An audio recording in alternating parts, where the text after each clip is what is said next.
Yeah, let's start. We're ready to start our next session, which is children's book market worldwide. And in the panel, we have Alice Nigal from Lils und Mars, Latvia, Lizzie Cameron, Sweet Cherry Publishing, and Kathleen Kalma from Hunt Publishing, Estonia. And may I please request all of you to introduce yourself one by one, and then we can jump on to the questions. Am I the first one? Yeah, I'm Kathleen, and I have been in publishing business in different roles for more than 20 years. I'm also, in addition to being a publisher, I used to work for a very big publisher, and now I have my own small, tiny publishing house. But I'm also a writer. I've written like 15 books, and a translator. I have translated from 3 or 4 languages more than 50 books by now.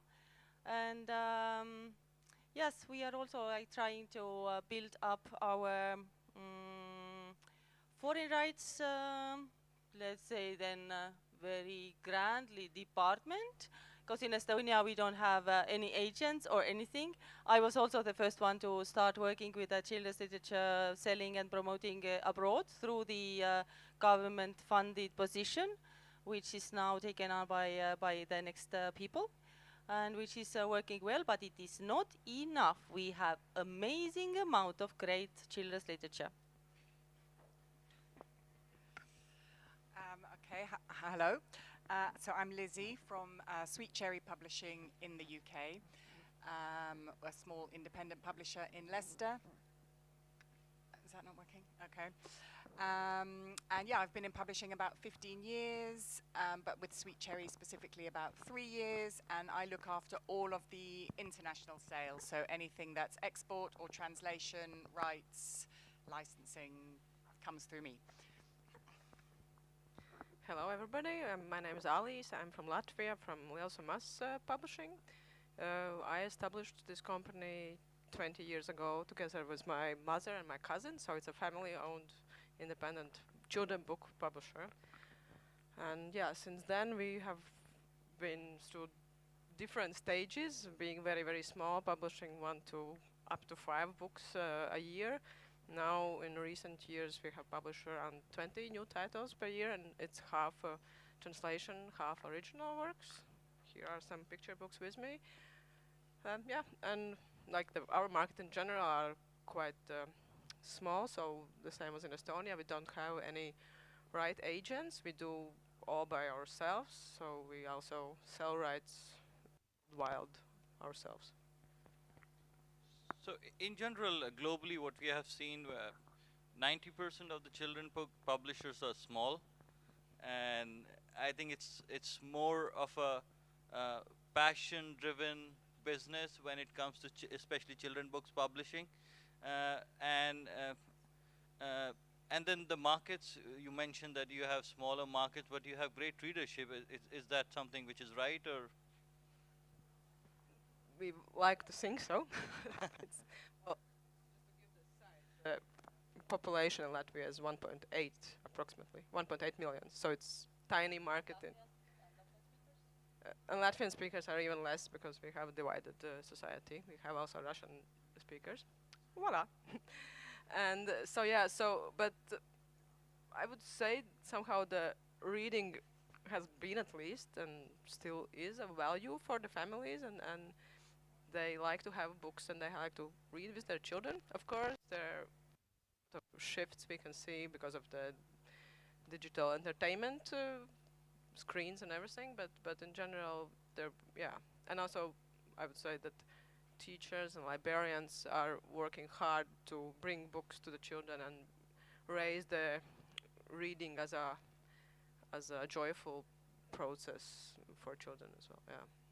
Fantastic. So we have Sarah here. Sarah, please introduce yourself, and then we can jump on to the next part. Yes, I apologize for the delay. I was writing down the notes about this meeting, and I was so focused that I forgot that time was passing by. I'm sorry. I am Sara from Camelo Zampa. I am 50% of this Italian publishing house specializing in children's literature. We publish picture books, fiction, non-fiction. And we also, since what we like, one day we wondered what we like to do, what's the aspect of our job that we prefer. With my partner Francesca Segato, we realized that what we like is meeting people, going to international fairs, taking part in fellowships, because we like meeting people. And so we said, okay, maybe we are more agents, or we are agents as well. And so we created Just Right, that is an agency, and it was born officially at Frankfurt Book Fair last year. And so we have this double role. As an agent and as a publisher, fantastic. Pardon? So, as an agent, as a publisher as Yes. well. So, Yes. and when it comes to agenting, how many publishers you have on board, and are they all children book publishers? Well, as an agent, as an agency, we handle. We started by handling only Italian publishers, independent publishers. Now we have also some authors, illustrators, and we are starting to represent some international publishers. But we also have just reached a deal with a big Italian agency, Book on a Tree, and so we have also some of the main Italian novelists for children, always for children. So I can't tell you exactly the number, but we are very selective, so we don't have many publishers, but we are pretty happy with the situation. Yes. Good. Elise, tell us the process of creating titles in your list. I mean, what is the thought process behind it when you think about creating a title, and how do you approach that content, and is that what is in your mind? I mean, that should travel, it should also travel across the globe. Well, of course, it's also partly authors and illustrators' work in this creation.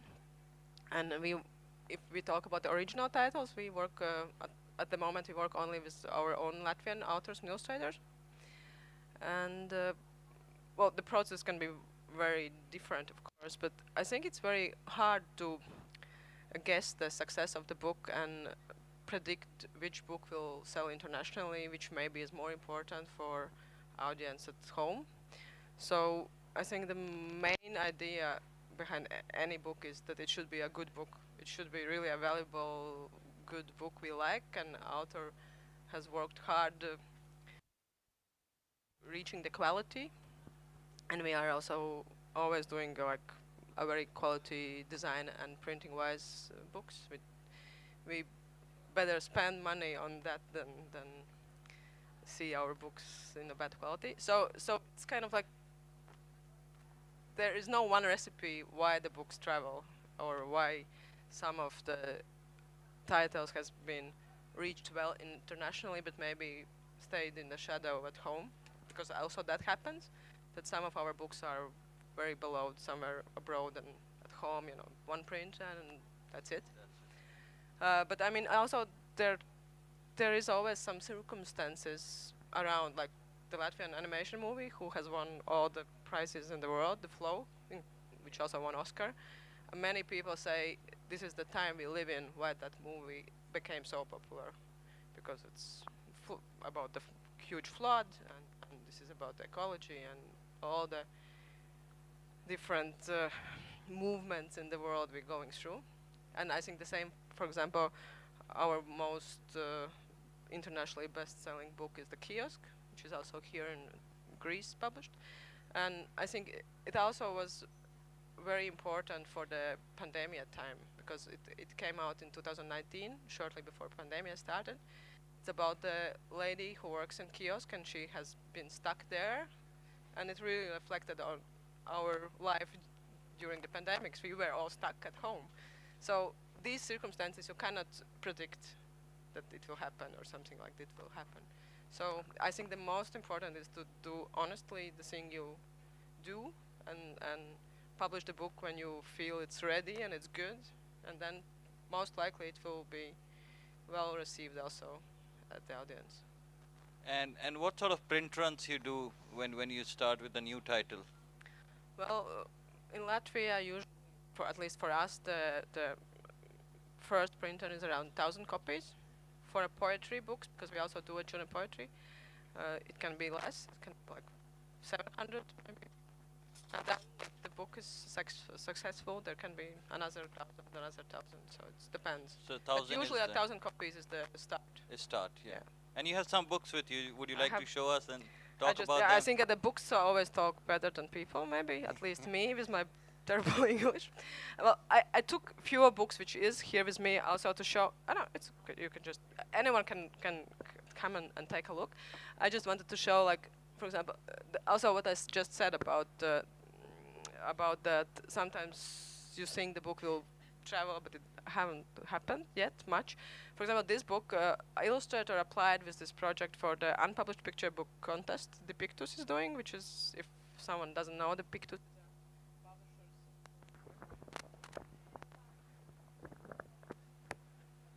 Yeah? Okay. The Pictus is a platform for picture book publishers where you can become a member, and then there are different initiatives. Basically, you can also use the platform as for right selling, but they also, every year they do this unpublished picture book contest where illustrators are invited to apply with their unpublished projects, and then over 50 best world publishers are the jury who values the project. So this book, Illustrator applied with this book for this competition, and it get a lot of publishers votes, like 30 or something. It was one of 5 most Selected. valued selected books. And when it was ready and we published it, we haven't yet sold any country, which is kind of, there has been something in between this context in the projects why publishers so much like the book.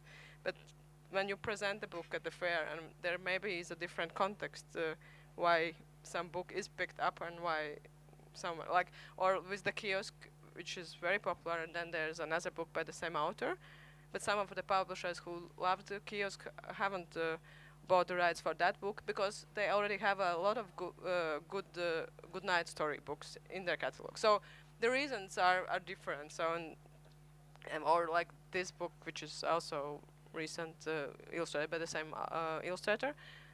We have in Bologna heard a lot of comments that it's not good to have a plane in the book because it's not good to travel by plane.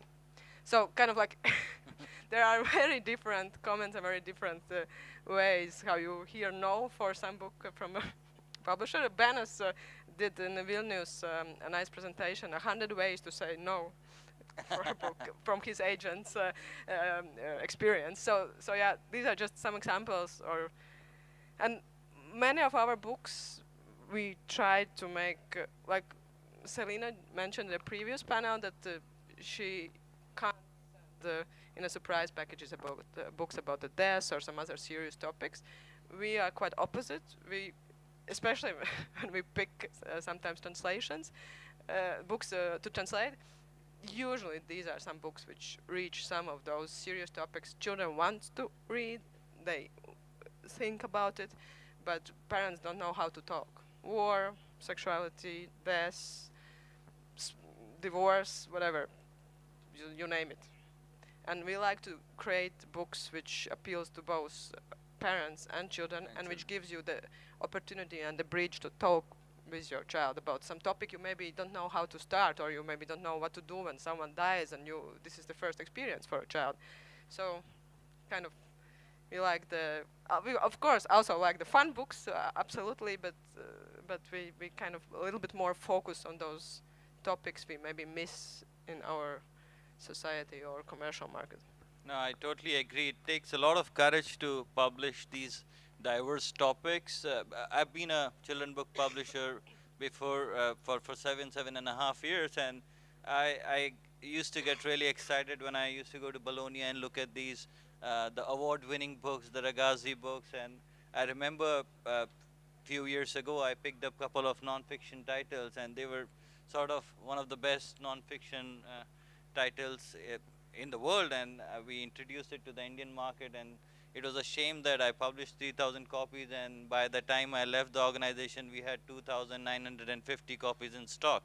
So, and in the end, I mean, I'm talking about the courage you should have as a children publisher to publish these different topics, because it's easy to sell ABCD numbers, colors, and shapes, and which has a great market, and there's nothing wrong in publishing them, but of course there should be publishers like you who are ready to bring in such topic that can bring in the impact on childhood. And I also think this is what you said, that actually for the children publisher, there's more challenge, because the product, the final product, the book and the story should appeal to the children, but then children are not the ones who make choices to buy it or to select it for library or school curriculum or whatever. So we have to work with adults a lot, but still keep in mind that the content should be great for children. So it's kind of like the two seats at the same time. Thank you. Lizzie, let's talk about your list. And I have been watching Sweet Cherry list for a while now, and you have a great mix of the early learning mass market, the novelties, but recently you have started doing something on the Send, and tell us about that and your list and how you are selling globally in the international market, and which are the big markets for you. Yeah, so we are purely children's, and we do quite well with some the sort of early years, often in sort of licensing with some brands. But predominantly we've always been fiction, either the classics, abridged classics, and also some original fiction for the sort of middle grade categories. And the key to everything we do has always been about accessibility on any level, whether it's making the books affordable. So we generally always just do paperbacks, black and white, so they're easy, less expensive to print, which means we can price them accordingly. We're based in Leicester, which is a very a slightly more socially less prosperous part of the country. We're very proud to not be in London, and where we came from was about making books that people in that community wouldn't find intimidating, that they would find the price point accessible, that parents where English might not be the first language at home would also not be intimidated. And so we realized that we were becoming more inclusive in that way, but there was still this whole area with the SEN community, with children with different educational needs and disabilities, that was also being missed out on, that they needed books, that they deserve books that any other child can read, but the language might not be accessible to them, or the print format might not be accessible to them. So recently we've launched our list, Every Cherry, where we've taken the concept of the kind of slightly more grown-up stories, but using language or symbols or formats that make the books accessible to readers of any ability. And it's really taken off, and obviously we just recently won the IPG Inclusivity Award in recognition of that this is a whole sort of underrepresented market. So in the UK, with schools and libraries, it's been fantastically received, and people have realized, there were teachers who were just making their own books out of photocopies to try and make content that they can use in their classrooms, and now they have books that are completely tailor-made for those children, and it's been so lovely to see. But then an unexpected turn with that is that it's also working really well in the EAL market, so in places like in China and Japan and Turkey, lots of countries we've found where the books, because it's that sort of high-low thing, so the stories are quite grown up, but the language is super simple. We also always include audio for free, QR code at the front of the book, so that you've always got the audio book as well. So it's taken this unexpected turn where it's proving really popular in that export market for children who are learning English as a second language. So that's been an unexpected but very welcome extra string to the bow. But having the audio definitely helps again, where if English isn't the first language, or if for the parents English isn't the first language, they have the confidence to read along the story with their child, because they've got the audio, which which can almost take the place of the parent if they don't feel confident to read the book as well. So it's just making sure we've ticked all the boxes to make the story accessible, to make the books accessible. And you do sell a lot online in UK. So is that, I mean, what is that part of your strategy? Yes, I mean, we're lucky that we have our kind of sister company, which is the retail side of the business, which is where the business originally started, with Books to Door, which is, we sell not only Sweet Cherry books, but all sorts of books. And that's a very popular, working really well business model of an online sort of bulk. We do a lot of box sets, works really well. People love that whole idea of collecting the books. So a child wants all 10 books in the series or whatever it is. So that's an existing business model that has proved very successful, which works well for us in the UK. So the online business, but that's the Books to Door side of the business, and we as Sweet Cherry, we publish a lot of the books that kind of feed the machine of Books to Door, that feed the book, you know, that supply the books that work well for them. So the online business is quite big for the UK, definitely.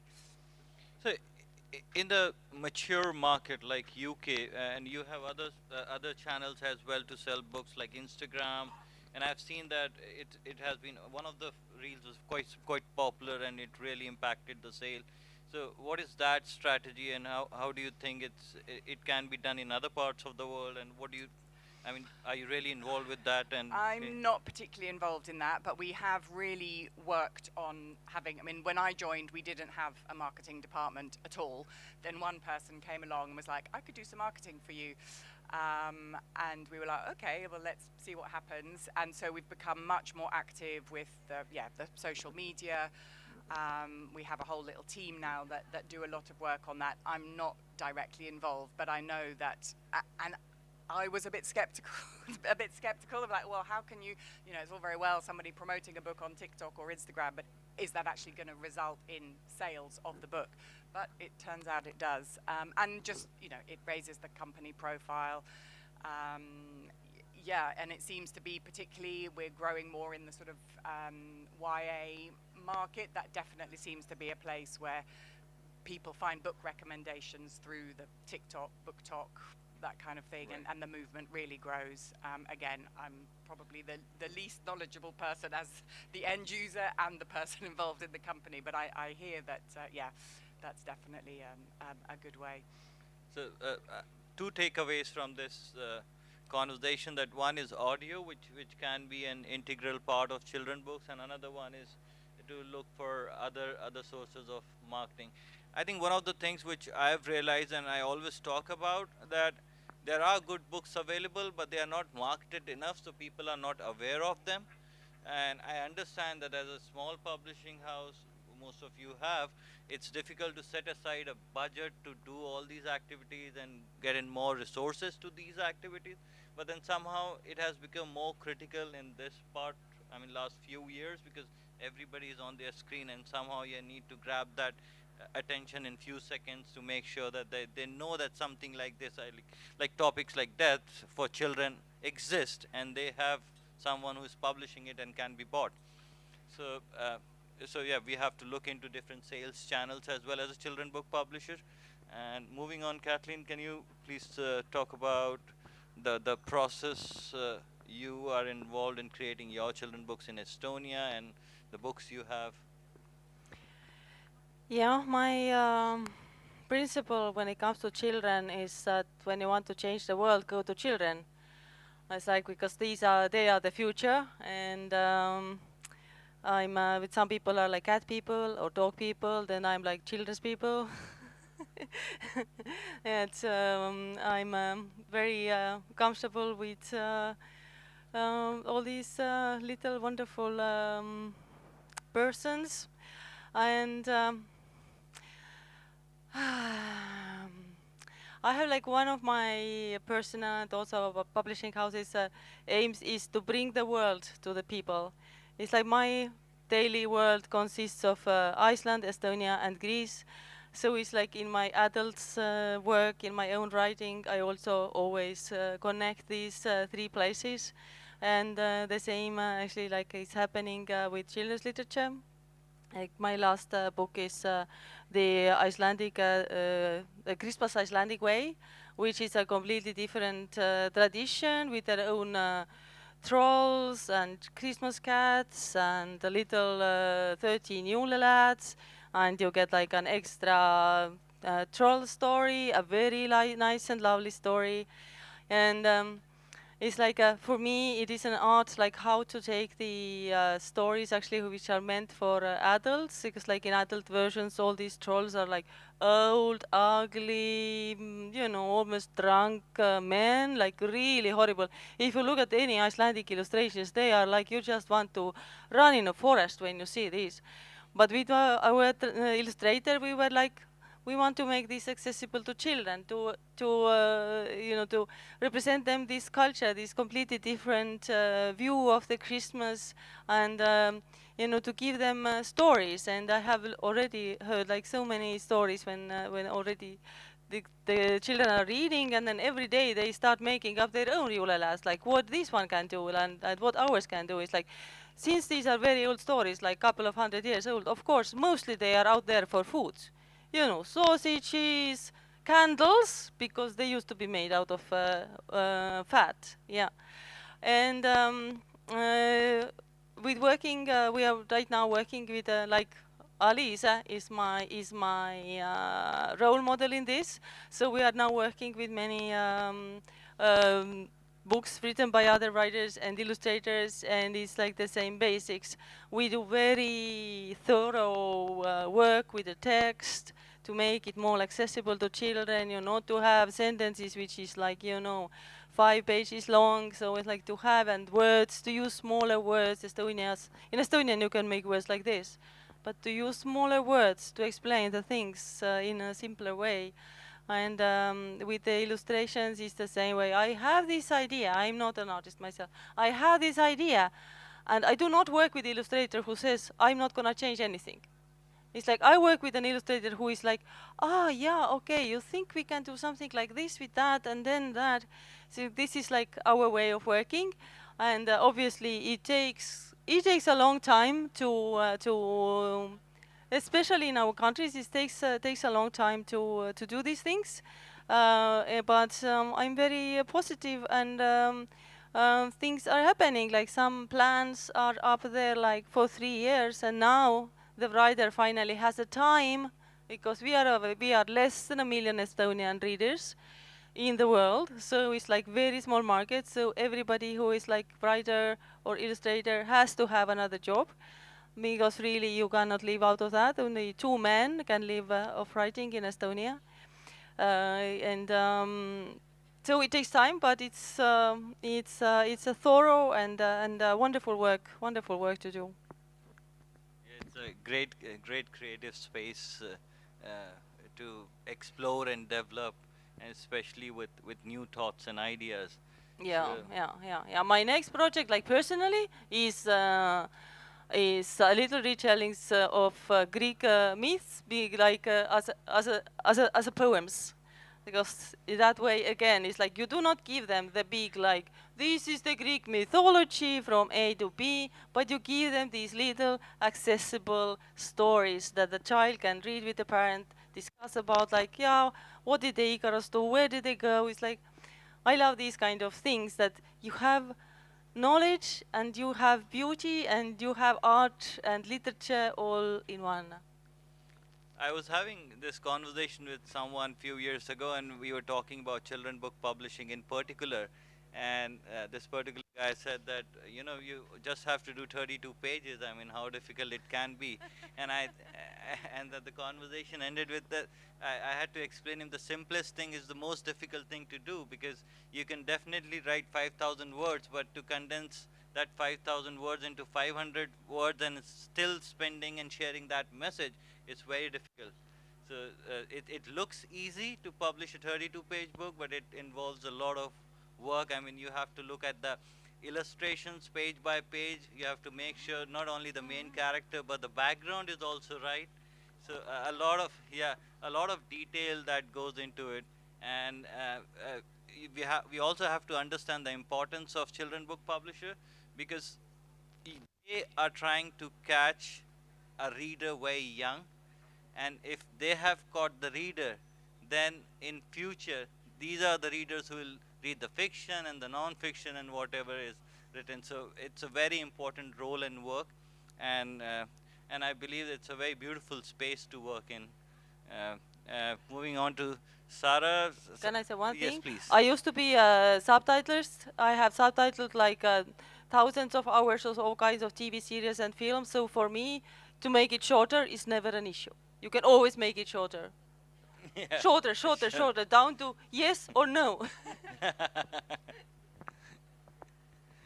Sir, tell us more about your publishing house, the way you work, you approach in creating these books, and you work in Italy. Italy is a big market for children book publishers. So how yeah, how you are? Okay, okay. Yes. Well, um, Camelo Zampa is not a big publishing house.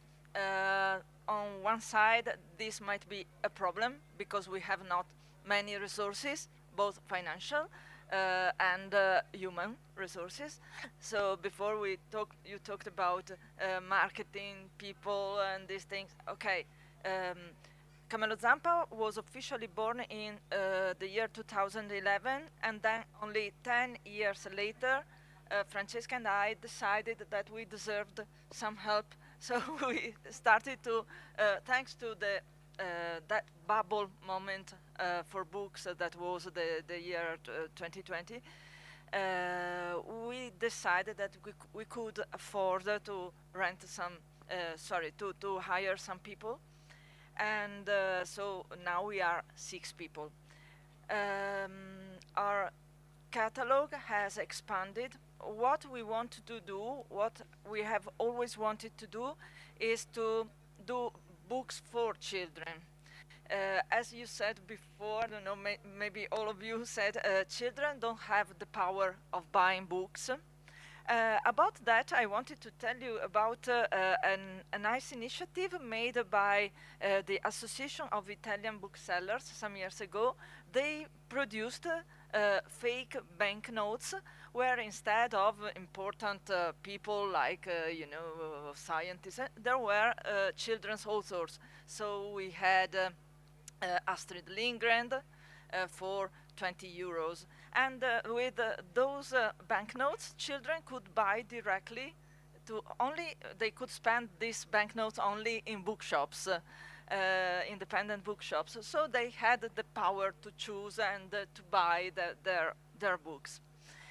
Said that, it is difficult to do books that children want, and those who buy the grown-ups who buy the books too.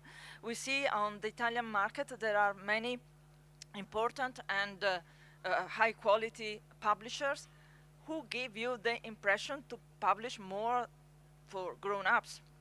And but for Camelo Zampa, the aim has always been to do books for children and without trying to teach them something. We don't want to give children the answers. We prefer to make them ask questions. So they are always difficult books, we can say. What we do is try to, how can I say, make a beautiful object, if I can use this ugly word, a beautiful product, because it is the only way to contrast video games. I have nothing against video games. I am a video gamer too, but to be attractive, to produce a certain fascination on children, and also we want to touch with relatable topics. There are no taboos for Camelo Zampa. Sometimes we are said, we are told that we are brave, and we say there is nothing brave in representing reality as it is. But for some publishers, it is difficult to publish some books because they touch difficult topics. But we think it is the only way to represent reality. We think that there are no, no taboos, even if a book is about an issue, about a difficult situation, about death or illness. A child knows that in that moment it is fiction. It is like when you watch a horror movie, and I see children like that, and I say, aren't you scared? Oh no, I know it's fiction. So books are always more frightening for grown-ups, but it is the same thing. Children know that they are like in a simulator, and they can experience some emotions that maybe they will never experience in their life, but they are in a certain way creating their antibodies to those situations. So there aren't topics that aren't suitable for children. Just to make an example, this book is about gentrification. You might think it is not something. No, it is a tale about two old bakers who fight against, try to resist against the industrialization of their industry, of their sector. So how to reach children? We are a niche, in a niche. So we try to occupy all that niche. We are a small publishing house. Before I said it is a problem, but it is also an advantage because we are free.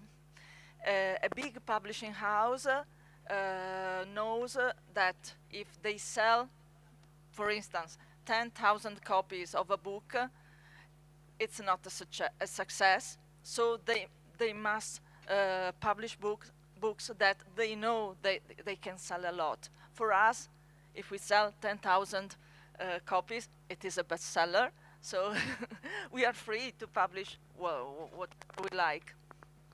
Yeah, I don't know if I answered your question. No, it's great. But you know, being a small independent publisher, it does give you that sort of flexibility to basically curate content which is not big publishers are touching. Yes. And of course, big publishers have their own restriction. They are not that agile. They have a lot of overheads, and they have also there are some legal troubles they don't want to get into because so and it's a matter of because they have big size, a lot many people. But I want to touch one point which you said, that how to make a reader. A lot of people have asked me, being a children book publisher earlier, that how do you make a child read? And my simple answer used to be, buy them books, right? I mean, that's the first step. You buy them books, and that's what I did with my child. I used to bring books, and I used to keep it on the table. I never asked my son to go and read that book. I have bought it for you. And he will walk around, he'll come, flip the pages. Eventually, 6 months later, he would like gobble it up. They're sponges. But there's another trick. Read books yourself. Yeah. Because the role model is always is working. always you, if you're reading, then especially at a young age. So they will emulate you. They see you reading as a fun thing to do, then it can help also to start them willing to do the same. So I have one question for all of you. What do you think about technology in children book publishing, and what are your thoughts when it comes to the interactive digital books, e-books, audiobooks? We basically don't have them in Latvia. Like e-books for adult books and some audio books for learning from the biggest Latvian publisher, but otherwise there's no market. People don't really have interest in that. But do you, as which a is publisher, probably also the question of the size. We personally don't.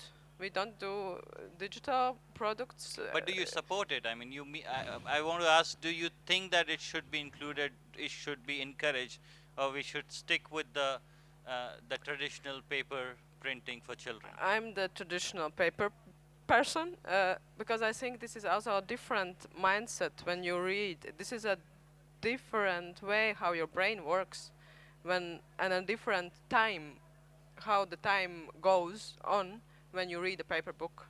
It takes more maybe out of you to focus on the text, to flip the pages. To I think the breathing comes down, the thinking comes down when you read the paper book for a while.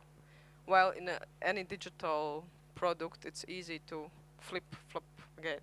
However, we have one digital product which is still printed books. We did it together with Estonian digital product company. It's a series of 5 books which is meant for early childhood learning. These are picture books, but they are accompanied by the talking pen.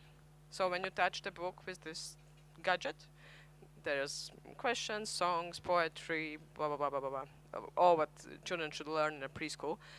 However, this gadget does not take it away from the book. Yeah. Quite opposite. Yeah. It lets It has to child be on the work book, with yeah. the book. So something like that I really like for the early age.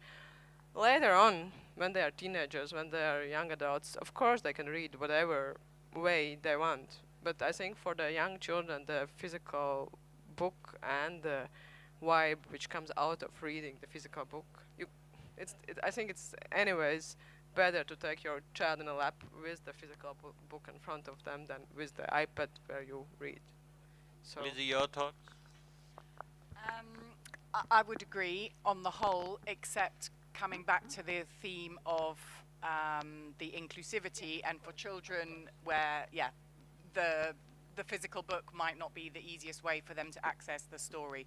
I also think it depends on the age category. So for obviously a beautiful illustrated picture book, of course you want them holding, touching, feeling the physical book. But as they, you know, as you're reading just a black and white fiction book, potentially an e-book might be an easier way to access it. But again, with the accessibility thing, they can make the font bigger, they can turn the pages at their own pace, again bringing in the audio, which we've already mentioned. So I think there's definitely a place for both. And the technology, when it can assist and make reading available to everybody, then I think we should definitely be working with that. All right.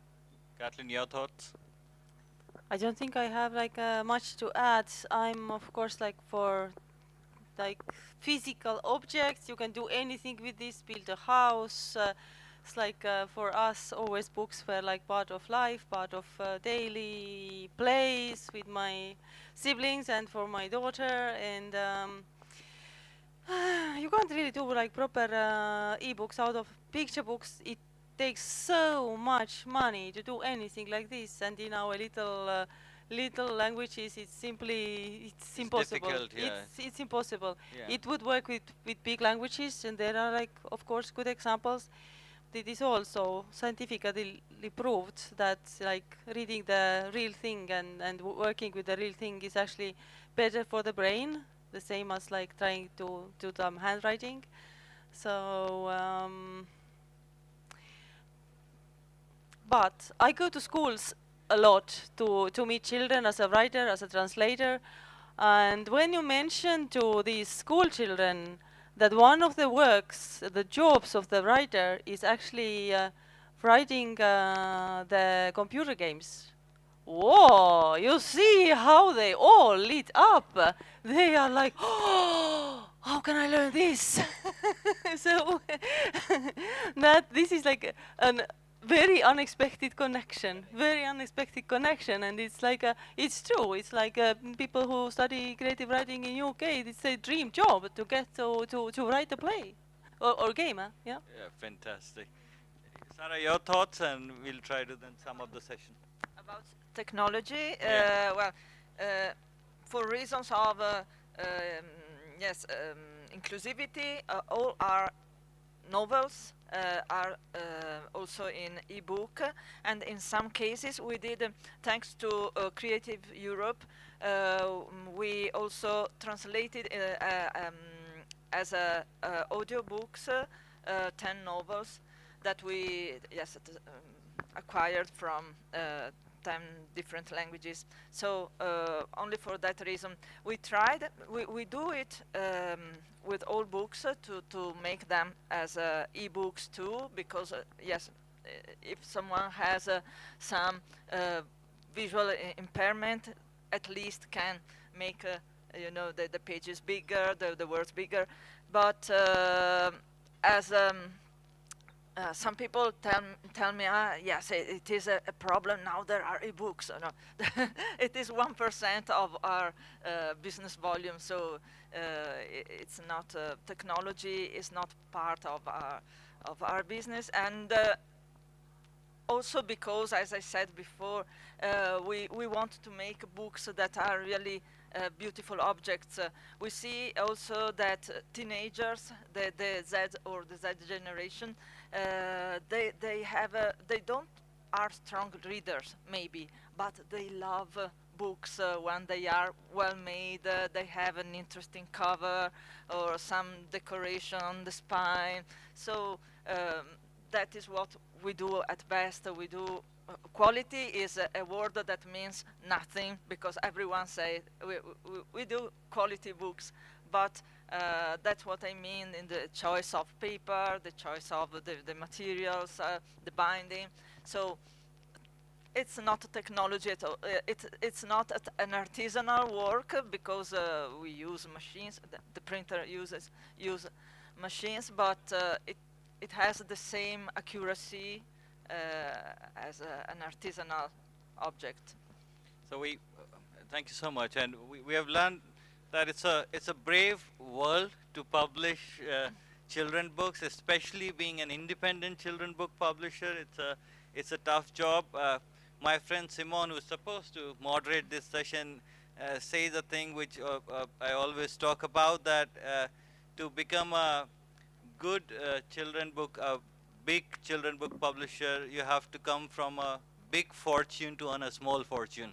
So, so that's quite at times quite true, but it's a passion-driven industry. And what we have learned, that even in the smaller market, there is a market, there is a need of diverse topics, and in the bigger market, there is a provision which can work around the accessibility, and the digital tools can be used. So globally, I think children book is not going to go away unless and until there's, I mean, an asteroid that fall on Earth and then everything vanishes. So children book are going to stay. I mean, that's what I feel. And I always say I will retire selling printed books. I mean, that's how positive I am about printed books. But I think that there is a need, and we all need to learn that those tools to make sure that our books are more visible in the market in some way or the other.